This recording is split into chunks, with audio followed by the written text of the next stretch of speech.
वहीं खबर महोबा से है, जहां महोबा में किसानों की समस्याओं को लेकर समाजवादी पार्टी ने कलेक्ट्रेट में प्रदर्शन किया और 3 सूत्री मांगों पर ज्ञापन सौंपा। सपा ने खरीद केंद्रों पर किसानों के साथ हो रहे पक्षपात और व्यापारियों को लाभ पहुंचाने का आरोप लगाया। कहा गया है कि व्यापारियों ने किसानों से कम कीमत पर मूंगफली खरीद कर स्टोर की और अब खरीद केंद्रों पर बेचकर एमएसपी का लाभ ले रहे हैं। सपा के इस किसानों के हक पर डाका बताते हुए कार्रवाई की मांग की है।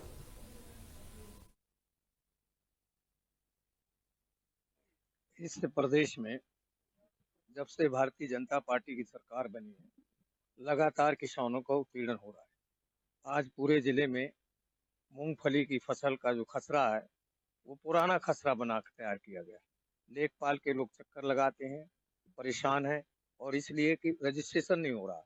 मैं व्यक्तिगत रूप से परसों नरसों रात में गया तो परमानंद चौक से लेकर के कीरत सागर तक ट्रैक्टरों का भीड़ लगी हुई। और आप सब लोगों से भी अनुरोध है कि रात के 9-10 बजे अगर थोड़ा सा आप तकलीफ करें तो निश्चित रूप से आपको वास्तविकता पता चलेगी, क्योंकि बहुत बुरी तरह लोग रात रात भर जगते हैं केवल मूंगफली के चक्कर में। इसलिए हम लोगों ने तय किया है कि इस काम को पूरी शक्ति के साथ, और जिलाधिकारी महोदय से हमने निवेदन किया, क्योंकि हम लोग चाहते हैं कि प्रैक्टिकल में काम हो और किसानों को एमएसपी का फायदा मिल सके। किसान परेशान है और हमें ऐसे लगता है कि ये सरकार किसान विरोधी है।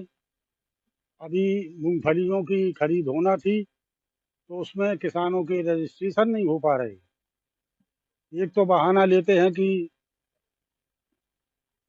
खसरा तैयार नहीं है, जबकि 4-6 महीना हो गए हैं इनने खसरा तैयार नहीं कर पाया और व्यापारियों का माल बिक रहा है।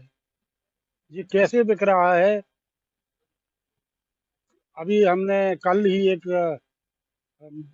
वायरल हुआ एक उसका किसानों का, तो उसमें केवल किसानों का माल बिक रहा है और किसान व्यापारियों का।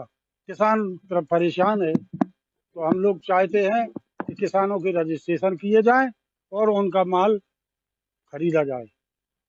किसान परेशान है और हमें ऐसे लगता है कि ये सरकार किसान विरोधी है। अभी मूंगफलियों की खरीद होना थी तो उसमें किसानों के रजिस्ट्रेशन नहीं हो पा रहे। एक तो बहाना लेते हैं कि खसरा तैयार नहीं है, जबकि 4-6 महीना हो गए हैं इनने खसरा तैयार नहीं कर पाया और व्यापारियों का माल बिक रहा है। ये कैसे बिक रहा है?